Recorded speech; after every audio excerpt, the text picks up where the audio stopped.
make a comment that this is an open public meeting. And if you do have any comments, questions, send your comments to Lori Perry. And to the chat. All right, Joe. Okay, thank you, Commissioner. We are on the downhill slope of today's presentation. We got about 10 slides left, and some of our team members need to be out of here by 4 o'clock. So we're going to try and stick to a schedule here. Okay, so let's take a look at the economic outlook and some of the things that we have to consider as we develop the 2024 budget. Obviously, property taxes. We have gotten preliminary numbers from the county, and those numbers show a 7 to 9% reduction in assessed values in our jurisdiction. That equates to about $1 billion off of the property values. So numbers will continue to come in from the county between now and November. So hopefully the picture gets a little bit better for us, but there is a current reduction. So the projections that we had hoped to receive in terms of the lid lift revenue aren't as rosy as we thought. There certainly is more revenue than if we had run the lid lift, but it's not going to provide as much of a cushion. So it is something that we're going to have to be mindful of as we go into the budget and as we go into 2024. If you could actually advance one slide and then, okay, so the King County issues economic forecast every quarter or so, and the March 2020 forecast showed a projected negative 3.98% reduction in AVs in our area, and then a flat line in 2025. The August projection on the right has been updated to show a negative 6.22% reduction, and then things actually getting back to about a 3% increase in 25. You know, this is just a few months difference, March to August. You can see those are completely two different pictures. Now, again, that's a county-wide assessment. So when you look at Federal Way, Des Moines, unincorporated King County, we're seeing right now 7 to 9% reduction. But the point here is they were originally thinking it wasn't going to be as bad and then it's going to flatline. Now it's going to be a little worse, but then we should recover. We don't know, and they don't know. So we learn as we go along, but it's something that we have to be paying attention to, and will most definitely impact our budget process and what we do for the planning in 2024. Can you go back now? Okay. The point today is not to get into any one particular topic. It's to just highlight some of the factors that will need to be considered during the process. The City of Federal Way plans to implement a tax increment financing zone, otherwise known as the TIF. This will, if it passes, this will divert property tax revenue that the fire district would have collected to the city's coffers so that they can fund economic development in a portion of Federal Way. We are currently working with the city. We are pleased that the city council is aware of our concerns. And we've had positive meetings with the city manager and the city finance director. And they are open and working with us on a mitigation plan. But it is something that needs to be considered because there will very likely be a diversion of tax revenue for this foreseeable future. We have the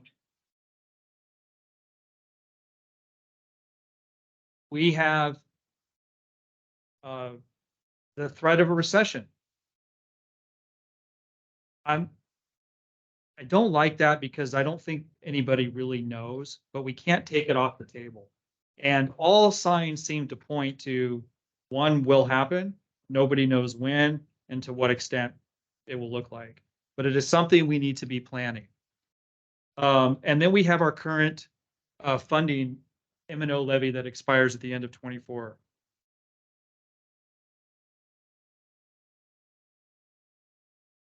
So we have a question from one of our members on where are we getting the projection? We get preliminary worksheets from King County every week through November until the budget process, or I'm sorry, until the assessments are complete at the county level, in which they send us a final levy worksheet. And we received our first worksheet last week, and that's what showed the reduction in AVs. That was a question that came in. Okay. Can you advance? Yes. Before we go on the TIF, that's for a deferred. That is correct. The city of Federal Way was originally looking at a 20-year timeframe. I believe they've adjusted it to 25 now. I also believe that they are scaling back a little bit. This is their first attempt to do it, and they know that they need to be successful. Otherwise, they probably won't have an opportunity to do it ever again. So they are scaling back on what the impacts might look like. But nonetheless, everything points to them moving forward. So what's the latest number? The loss for the fire district would be 25 million over 29. 29 million over 25 years. starting off low and then. Starting off low and then ratcheting it up. And the fire chief and I met, we've met several times, but one of the concerns, obviously money is a concern, but the concern is that we can't react to the growth. We have to plan for it. And so if any mitigation is in place, we need to have that in place now and be putting things in place, whether it's efforts to build a new fire station or more units, whatever that looks like. We have to start that process now, because by the time the development is in place, we're going to be behind the 8. I guess is the impact of the tax exempt. Keep going. Can you go forward? Okay, so you beat me to it. We have our ongoing labor contracts that need to be negotiated. We have tax exemptions, so that's what Commissioner Thompson is referring to. That limit funding for the fire district. Those are adopted at different levels, state, city levels, but I don't have the numbers in front of me, but there's certainly a financial impact to exemptions that are being made. And Commissioner Thompson has done a significant amount of work at the King County Commissioner level on this subject. It's something that we will be considering as we move forward in the budget process. Did you have anything you wanted to add? Okay. We have neighboring levies and taxpayer fatigue. So what competing ballot measures might be in place when we go out to do whatever we need to do? We have the EMS levy. The school might run a bond or issue. What out there competes for funds? And then we have the taxpayer fatigue, which is real.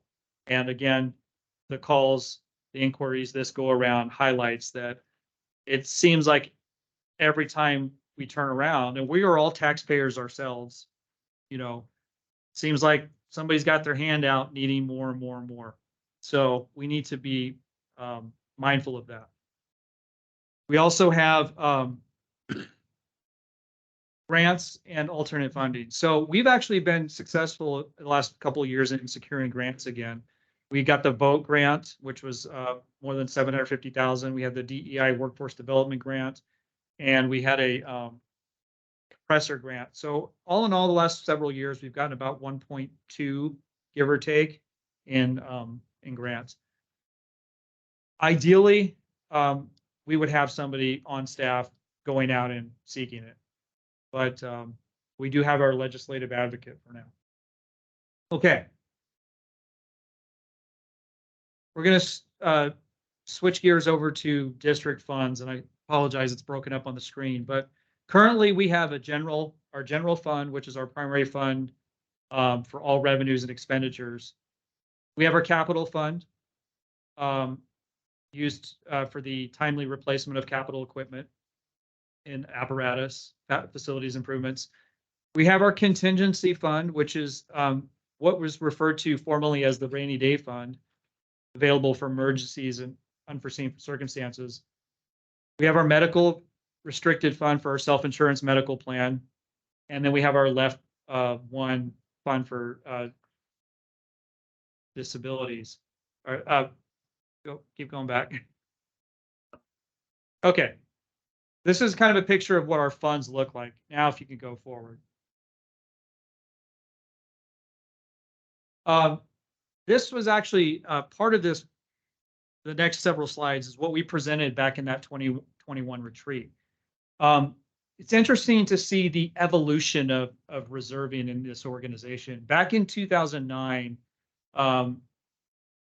you see that the language that pertained to our funds available as of January 2010 will allow South King Fire and Rescue to meet its first quarter obligations as property tax revenue for the year typically credited to our account. So the funds at the time were viewed as meeting our financial obligations in the moment. Then in 2010, the language in the budget was changed to establishing a minimum goal of $8 million in combined general fund and reserve accounts. So we see now this, bring it all together, and now we've got 8 million, and that should be sufficient. Back at that time, our expenses were under 2 million a month. So, that was probably a 4-month cash flow, if you will. But again, that's not the general fund, that's a combined. Now, if you could go forward. So in 2018, the state auditor required us to view our funds differently. And so we had to start talking about unreserved and reserved accounts. And so there was a slight modification to the language that had been in place for, 8 years or so, whatever that was, to account for the change of names. But then in 2021, this is when we had assumed the budget responsibility. We added language to the budget that the Board of Fire Commissioners may be asked to consider restructuring fund balance minimums and allocations pending the outcome of an analysis. So we planted the seed with the board that we need to start looking at this a little bit differently. And in the 2023 budget, we had replaced the language you saw a minute ago with actually a goal of maintaining the following minimum thresholds. And we introduced reserving at percents of budget. So at that point in time, we recommended the minimum general fund balance be 10%. The contingency cash fund at 8%, the capital fund at 15%. So that was our first sort of effort to see reserves and see amounts a little bit differently than they had been viewed in the past. We want to continue to evolve our thought process here. And one of the entities and organizations that Commissioner Berger tipped us off to was the Government Finance Officers Association when he came on board. And we are now members, and Kelsey and I both receive a lot of good information from this group. And they recently had a pretty robust publication on reserves. And it happened to coincide with our, thinking in terms of coming back to the board and what should we be doing and how are we going to view the economic uncertainty and how are we going to be prepared. And so we want to start to plant the seed that we need to look at reserves a little bit differently. Um, and not so much as savings, because that's, in my opinion, the way that it's been viewed before is, well, we have this account over here and we'll draw from it if we need to, but you know, we just kind of let it sit and we let it do its thing. Well, you can see in the last several years, we've changed that approach and we're actually funding it. But we also want to look at it as more of an insurance to truly guard against risk of revenue instability or catastrophic events. So the old rainy day fund, the contingency fund, in our opinion, should be available cash for unforeseen circumstances. We have a natural disaster and we need to the board authorizes the district to dip into that fund to buy things of significance that we need to support the disaster. But not dip into a contingency reserve fund to make ends meet if we have a revenue reduction. And in our research, many government entities during the last recession cut back. And GFOA actually suggested that was the wrong thing to do. Had they had adequate insurance reserves to tap into, they could have sustained, kept firefighters on the streets, kept people employed, and then, you know, mitigated downstream. But that's not what we did. We didn't dip into a reserve fund and keep afloat. We had incentivized retirements. We had reductions through voluntary layoffs, blah, blah, blah, blah, blah. And we got smaller and smaller and smaller. And we are still recovering from that. So if we can get to the point where the board supports the creation of a true insurance fund, if we do in fact hit a recession, hopefully we can use that to stay afloat under the circumstances. And Chief Van Valkenburg mentioned that Bothell, City of Bothell, during the last recession had apparently had an adequate fund for this purpose. Well, between funding and spending cuts, the Public Works, Fire, and PD didn't lay people off. It's not that you don't scale back your budget, right? But to the extent that we had and we're still recovering from it, if we can avoid that, all the better. Okay. Okay. So Kelsey has put in a lot of work. We're not going to go through obviously today, but we have a policy that we will vet through the Finance and Audit Committee and our legal team that actually takes the evolution of language in the budget adoption process for reserves and actually puts it into a governance policy. And obviously we will state the policy purpose, but the policy shall set reserve allocations. We've learned, if you look at the last, where we put up a percentage, 10%, we've learned that the best practice is to establish a minimum and a maximum range. What the acceptable use of those reserve funds should be, what's the authority to use them, and then what's the replenishment plan. So if you do have to dip into it, how are you going to make sure it's there if you need to do it again? This will all be in process this month, and the goal of budget adoption, having the board support a policy on reserves. You have anything you want to add?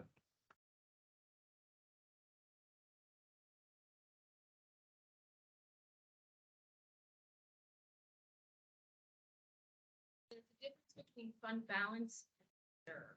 GFOA and the auditor's office talk about that. And fund balance is ultimately to be there because of the cycle of our property. While a reserve is more of an insurance. So those will all be. Any questions? The reserve fund would take the place of contingency. So we're still working through it, but what we may do, given our current position, is we may recommend some movements of funds to create an insurance fund. And then obviously establishing those ranges Does the Government Finance Officers Association suggest ranges? Yes. And we'll see that Yes. today, next time? Not today. You won't see it today. So we will have budget meetings in October and November. And as this process moves along, the board will be involved. We just didn't want, for the sake of time today, we didn't want to get into pulling a policy up and providing it's more of a workshop or a finance and audit committee discussion. But we will seek to get it in place at or before budget adoption process. Can we go back to the previous slide? I want to just talk about, mention unforeseen circumstances. Yes. Green rectangle on the lower left there. Catastrophic events. I did reading the article in Seattle Times a couple of weeks ago. Maybe some colleagues, some of you read. I don't want to sound doom and gloom, but this is reality. We live in a major earthquake zone. Yeah. And pretty scary to think that a 6.7 quake on the Seattle fault could kill as many people. Projected $50 billion in economic loss. But they actually have analyzed based on looking at trees that are submerged, that were damaged in major years ago. Still exist looking at the growth rates that are when they stopped. And they're talking about a 7.8 quake potential that this has, that these faults. I'm not talking about the Cascadia continental shift. I'm talking about local faults here. Probably through Seattle. What you call them? 7.8. A 7.8 on the Richter scale is 40 times more powerful than 6.6. Yeah. Geometric. Yeah. And so how does that relate to this, Mike? I guess my point is not, it's not beyond scale of expectation that if we take that large hit, we wouldn't get any tax revenue if it hit during the period of time that the bills went, were due. There would be way too many people killed and injured and affected physically to be able to deal with sending a tax bill. So what would the district do? We would still have an obligation that would be even greater than a typical public agency to protect people. Absolutely. We have to keep firefighters on the street Absolutely. for weeks and months at a time with no revenue coming in. So the notion of having, I don't remember what the number was, Joe. 8%, something like that. Yeah. When you have a payroll plus other expenses of over $3 million a month, it doesn't take very long to go through that. Approaching Yeah. I don't think it's unrealistic, especially a public safety agency like this district, is to have that kind of money on hand with the expectation that if and when something like that were to happen, we would have to use that money as the insurance fund to continue operations. Absolutely. Public isn't going to forgive us for the obligation to continue to serve medical emergency fires, especially under those circumstances, just because we don't have tax revenue. That's my. And it's spot on question. I was just gonna go back to the quote that Joe said, we don't know what we don't know. We don't know when that would happen. It's a possibility. So the reserves as an insurance plan, a great idea to look and mitigate risk. Absolutely. And to your point, I think it's actually 3.8 and growing. So we're going to be close to 4 million plus in monthly expenditures. So when you look at those millions of dollars, it goes pretty quickly because we've grown from a budget perspective. So we have to get caught up. But there's a balance, right? We can't just pluck X amount of money and set it aside and say, you know what, we're not going to staff or we're not going to, increase this or that. We have to balance it, but we are playing catch up too. Okay, Don, we got about 10 minutes. Okay. Oh, it happens to be the last slide. Look at that.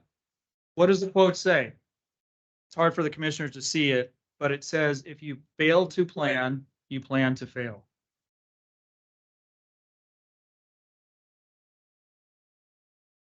There's a lot of different planning quotes, but that's the point. And we are in the business of being prepared, but we're also in the business of reacting. We react every single day when the call comes in.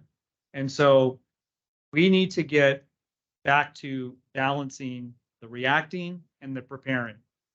And so, and I think that we've made progress in that arena.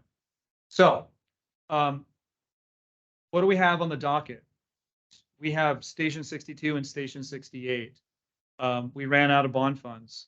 And so if that earthquake hits that you just spoke of, this building, it looks great in right now with fresh paint and some tech, but this building and our headquarters station are buildings that could fall. So we need to get those retrofitted soon, but those are multi-million-dollar expenditures.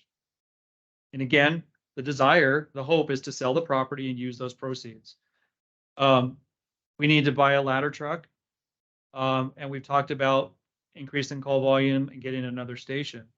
But it's one thing to build a fire station. It's another thing to staff it.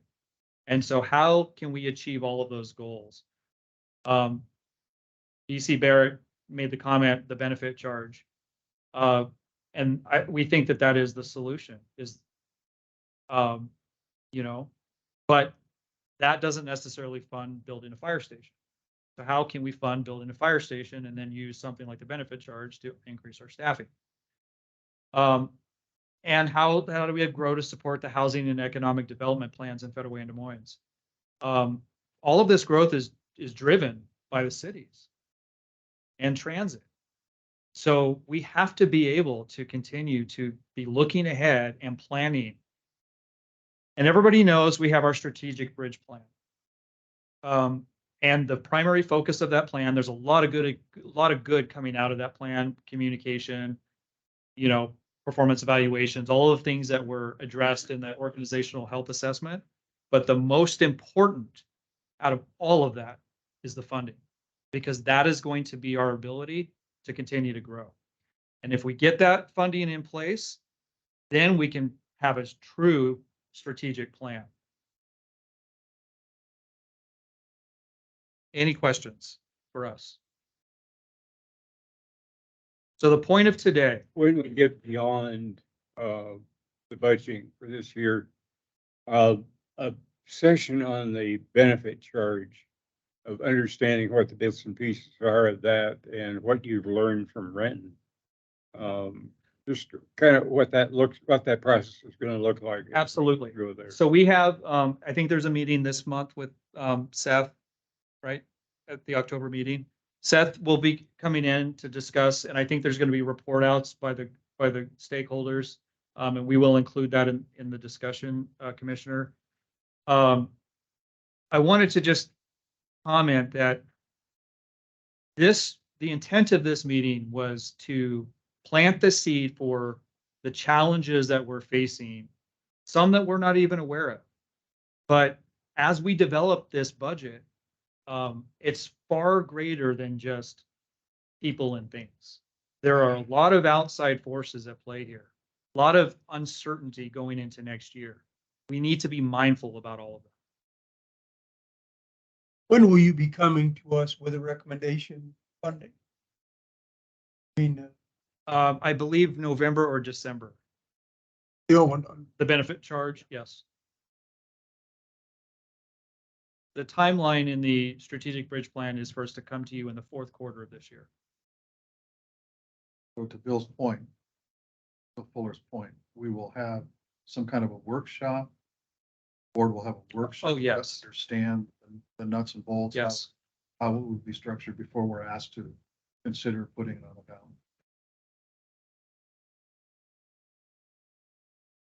Any questions, comments? It's a lot of information. And now we start the budget process. No, we've started, but what I mean is the actual, yeah, we're getting into the nuts and bolts of the budget here, so. I guess one of the things that we're a handful of fire districts in That's correct. Where the first time we did it, we were one of the few districts out. Yeah. Things have changed 180 degrees Yes. and we're kind of ahead of the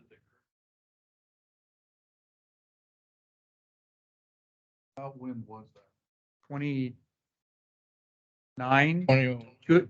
2009 or Was it- 10. Was it the bottom of the Great Recession? Or was it just? You know what? It might have been 11 or 12. I don't recall. But it was after the beginning of the Great Recession. Yeah. I think the bigger challenge with how what you said, there weren't very many different. If you look now, the other three big departments are zone of all. Yeah. We're the one last big department that has. So forth. So I think that was the biggest problem. And just like you guys are asking now, explain to us, help us understand what this affect, what all the pieces are. So you're involved in the organization, and you have more knowledge than the average person. So now trying to explain that to the average Joe, who, and when they hear it, the way some departments have sold it is, we're gonna change this funding model, and you, the individual homeowner, you're actually gonna pay less, but we're gonna get more money. And they're like, how does that magic work? So yeah, it's really the biggest challenge is educating the public on what it is and what it's. Well, because of what you just said, there's also an education of the business property. community. Yes, And the business property community is different than the business owner community generally. So we have to get to the business property owners. They're not necessarily represented by the Chamber of Commerce. and one thing that we know, and we've already talked, you guys identified the lack of tax dollars we get from that would not be exempt from the. So that's one of the topics we're gonna take head on. And it's not a vote of property owners, it's still, however, a vote of voters. Right. But we'll still have to educate everybody. Yes. Because Everybody's- everybody's affected. It's not as straightforward as developing for topic. It's pretty easy to explain. And one of the advantages, because there's so many more using the benefit charge, we can always ask your brother or your sister, folks who may live in Woodinville, the impact when they went to the service ban. Oh, it went down. Okay. And now they got a point of reference that makes sense, whatever we said, Biggest challenge is every community, right? if you have a big industrial base. You don't have. Oh, Okay. Thank you for your time today. Thank you. Thank you. All right. Very good. Think you can end the meeting. Hey, we are adjourned. Thank you.